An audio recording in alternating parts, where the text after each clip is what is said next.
Hi friends, welcome back to my channel. ఈ రోజు వీడియోలో కార్తీక మాసం చివరి రోజైన పోలి పాడ్యమి పూజా విధానాన్ని షేర్ చేస్తున్నాను. ఈ రోజునే మనము పోలి స్వర్గం అని కూడా పిలుస్తాము.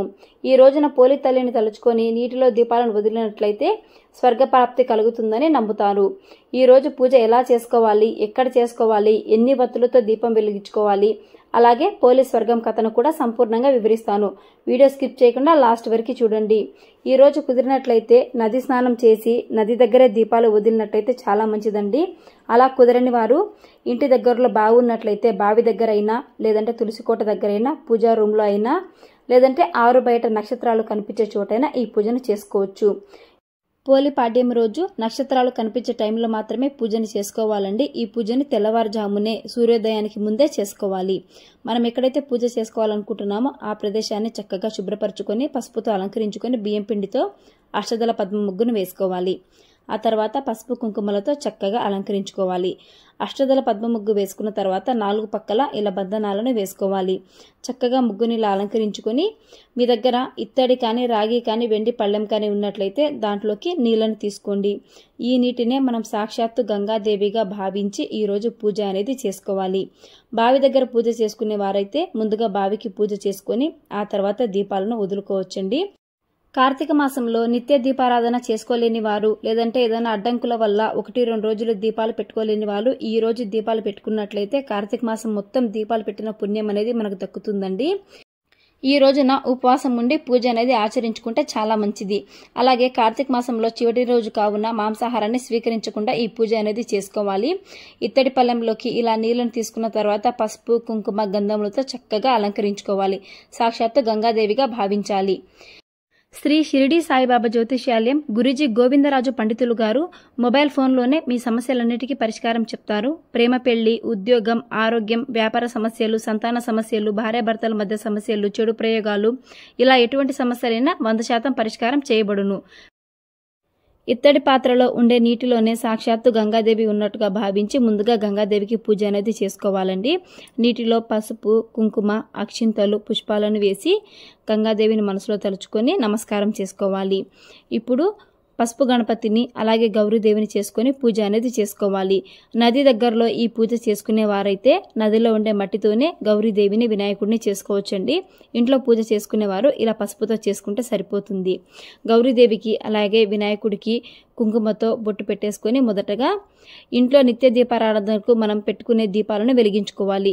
ఇంట్లో పూజ చేసుకున్న తర్వాతనే మనము పోలి స్వర్గం పూజ అనేది చేసుకోవాలండి. ఇంట్లో దీపాలను వెలిగించిన తర్వాత మనం ఈ పూజలో 2 నిత్య దీపాలను పెట్టుకొని వెలిగించుకోవాలి.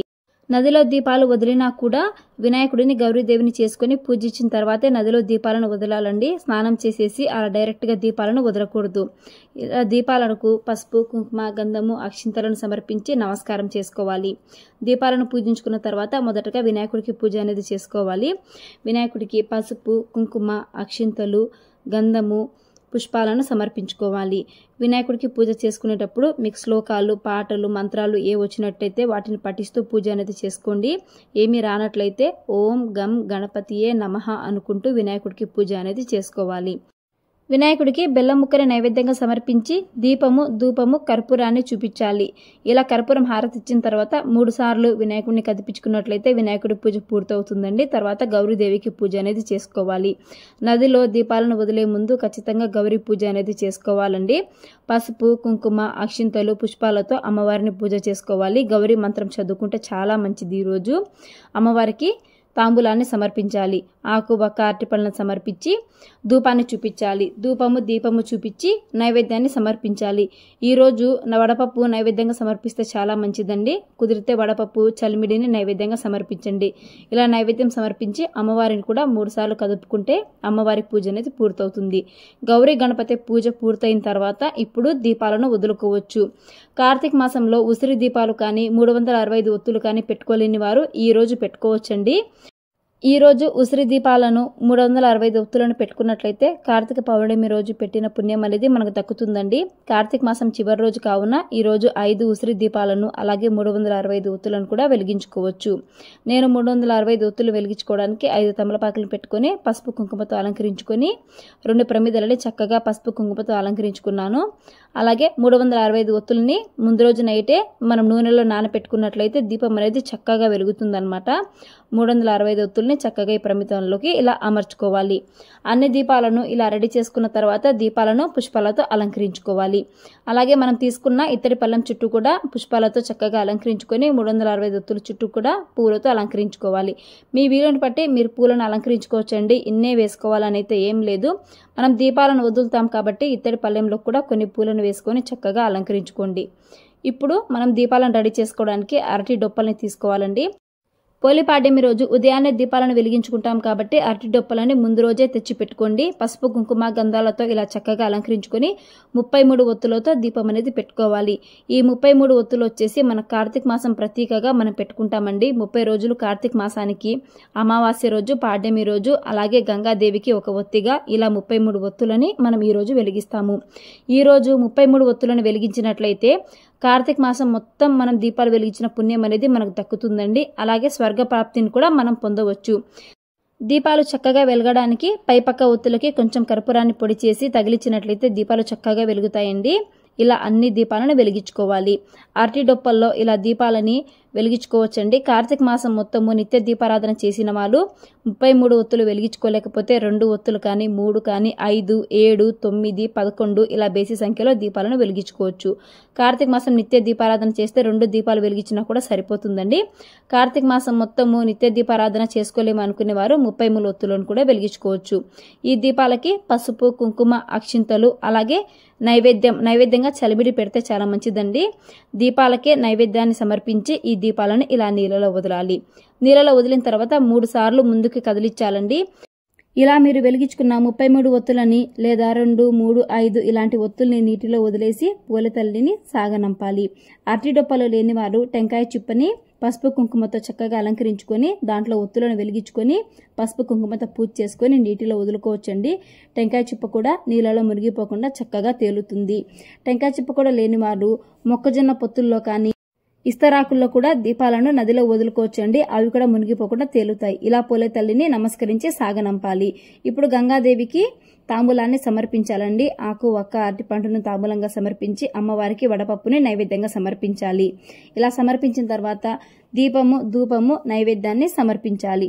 టెంకాయని నైవేద్యంగా సమర్పించి ధూపాన్ని చూపించాలి. ఇలా అమ్మవారికి ధూపాన్ని చూపించి కర్పూరం హారతిగా ఇవ్వాలండి. ఇలా పూజ అనేది పూర్తి చేసుకున్న తర్వాత ఖచ్చితంగా ఈరోజు పోలీస్ వర్గం కథ అనేది వినాలి. పోలీస్ వర్గం కథ వింటేనే మనకి స్వర్గారోహణ అనేది కలుగుతుందండి. పోలీస్ స్వర్గారోహణ కథ వినడానికి చేతిలో అక్షింతలను తీసుకొని కూర్చోండి. అనగనగా ఒక ఊరిలో ఒక ఉమ్మడి కుటుంబం ఉండేది. ఆ కుటుంబంలో 4 కోడళ్ళు ఉండేవారు. అత్తవారికి చిన్న కోడలంటే అస్సలు పడేది కాదు. చిన్న కోడలికి దైవభక్తి చాలా ఉండేది. అత్తగారు నన్ను మించిన దైవభక్తురాలు ఉండకూడదు అనే గర్వంతో చిన్న కోడల్ని దగ్గరికి తీసేది కాదు. అలా కార్తీక మాసం వచ్చింది. కార్తీక మాసంలో చిన్న కోడలికి దీపం పెట్టనివ్వకూడదని చెప్పేసి ఇంట్లో దీపం పెట్టడానికి ఒత్తులు కానీ నూనె కానీ చిన్న కోడలికి ఏవీ అందుబాటులో లేకుండా అన్ని దాచేసేది. మిగతా 3 కోడళ్ళని ప్రతిరోజు నది స్నానానికి తీసుకెళ్లి నది దగ్గర దీపాలను పెట్టనిచ్చేది. ఇలా చిన్న కోడలికి దీపం పెట్టనివ్వకుండా ఏమీ అందకుండా చేసేది. ఇలా అత్తగారు ఎన్ని ప్రయత్నాలు చేసినా పోలెమ్మ మనస్ఫూర్తిగా కార్తీక మాసంలో దీపాలు పెట్టుకోవాలని తన పెరట్లో ఉండే ఒక పత్తి చెట్టు నుంచి పత్తిని తీసుకొని ఒత్తులను తయారు చేసుకునేది. అలాగే మజ్జిగ చిలికిన వెన్నను తీసుకొని ఆ వెన్నతో దీపారాధన చేసేది. అత్త మిగతా కోడళ్లతో నది దగ్గరికి వెళ్ళినప్పుడు అత్తగారికి తెలియకుండా తను తయారు చేసిన ఒత్తులతో మజ్జిగ చిలకగా వచ్చిన మీగడతో దీపారాధన అనేది చేసుకునేది. అత్తవారు వస్తే తను పెట్టిన దీపము కనిపించకుండా దానిపైన ఒక గంపను బోర్లా వేసేది. ఇలా అత్తగారికి తెలియకుండా మనస్ఫూర్తిగా కార్తీక మాసం మొత్తము నియమ నిష్టలతో పోలెమ్మ దీపారాధన అనేది చేస్తుంది. తాను మనస్ఫూర్తిగా చేసిన దీపారాధన ఒక వెలుగు వైకుంఠం వరకు చేరుతుంది. పోలెమ్మ దీపం పెట్టకూడదని అత్తగారు ఎంతగా ప్రయత్నించినా కూడా పోలెమ్మ మనస్ఫూర్తిగా కార్తీక మాసం మొత్తం నిత్య దీపారాధన అనేది చేస్తుంది. ఈ ఫలితంగా పోలెమ్మకు స్వర్గప్రాప్తి అనేది కలుగుతుంది. కార్తీక మాసం చివరి రోజు రానే వస్తుంది. అత్తగారు మిగతా కోడళ్ళని నది స్నానానికి తీసుకెళ్లి ఇంటికి వస్తూ ఉంటారు. ఆకాశం నుంచి ఒక బంగారు విమానము పోలెమ్మను తీసుకుని వెళ్ళడానికి వస్తూ ఉంటుంది. అత్తగారు చూసి ఈ బంగారు విమానము మన కోసమే వస్తూ ఉంటుంది, మనం కార్తీక మాసం మొత్తం దీపారాధన చేశాం కదా అనుకుంటూ ఇంటి వరకు వస్తారు. చూస్తే బంగారు విమానంలో పోలెమ్మ ఉంటుంది. పోలెమ్మను చూసి ఆశ్చర్యపోతారు. అప్పుడు దేవదూతలు ఇలా చెప్తారు, పోలెమ్మని మీరు ఎంత దీపం పెట్టకుండా ఆపినా సరే తను మనస్ఫూర్తిగా ఎంతో కష్టపడి నిత్యము దీపారాధన చేసింది. కాబట్టి ఎటువంటి స్వార్థం లేని ఈ దీపారాధన ఈశ్వరుడి వరకు చేరింది. కాబనే పోలికి స్వర్గప్రాప్తి అనేది కలిగింది. మీరు ఎదుటివారు దీపం పెట్టకుండా చేయాలని ప్రయత్నించిన మీ యొక్క కల్మష గుణానికి మీకు స్వర్గారోహణ అనేది కలగలేదు అని చెప్పి పోలెమ్మని బంగారు విమానంలో స్వర్గానికి తీసుకుని వెళతారు. అది చూసిన అత్తగారు తను కూడా స్వర్గానికి వెళ్లాలని బంగారు విమానం చివరి పక్క ఒక అంచును పట్టుకుని వేలాడుతుంది. అత్తగారి కాళ్ళని పట్టుకుని మిగతా కోడళ్ళు కూడా వేలాడుతూ ఉంటారు. దేవదూతలు వారిని కిందికి తోసేసి పోలెమ్మను మాత్రం స్వర్గానికి తీసుకెళ్తారు. ఇలా పోలెమ్మ స్వర్గారోహణ చేసిన రోజు కాబట్టి ఈ రోజు పోలే స్వర్గంగా మనం జరుపుకుంటాము. ఈ రోజు పోలి తల్లిని తలుచుకొని ఎవరైతే నదిలో దీపాలు వదులుతారో వాళ్ళకి స్వర్గప్రాప్తి కలుగుతుందని నమ్ముతారు. కాబట్టి కార్తీక మాసం మొత్తం నిత్య దీపారాధన చేయలేకపోయినా ఈ రోజు ఒక్కరోజైనా దీపాలను ఖచ్చితంగా వెలిగించుకోండి. ఇంతటితో కథ ముగుస్తుందండి. మీ చేతిలో ఉండే అక్షింతలని దీపాల దగ్గర కొంచెంగా వదిలి మీ తల మీద కొన్ని వేసుకోవాలి. పూజ పూర్తయిన తర్వాత ఉసిరికాయలను నైవేద్యంగా స్వీకరించవచ్చండి. ఉసిరికాయల కింది పక్క మీరు తమలపాకులను పెట్టినట్లయితే తమలపాకులు ఎవరైనా తొక్క చోట వేసేయొచ్చు. లేకుండా బియ్యాన్ని వేసినట్లయితే బియ్యాన్ని పరమాన్నంగా నైవేద్యంగా చేసి స్వామివారికి సమర్పించవచ్చు. అలాగే ఈ నీటిని ఎవరు తొక్కని చోట ఒక చెట్టు మొదట్లో వేస్తే సరిపోతుందండి. పోలిపాడ్యమి సంపూర్ణ పూజా విధానము అలాగే కథను కూడా పూర్తిగా వివరించాను. వీడియో నచ్చినట్లయితే ప్లీజ్ లైక్ చేయండి. అలాగే మీ ఫ్రెండ్స్, ఫ్యామిలీ, రిలేటివ్స్కి షేర్ చేయండి. ఇలాంటి మరిన్ని వీడియోస్ కోసం నా ఛానల్ని సబ్స్క్రైబ్ చేసుకోండి. Thanks for watching.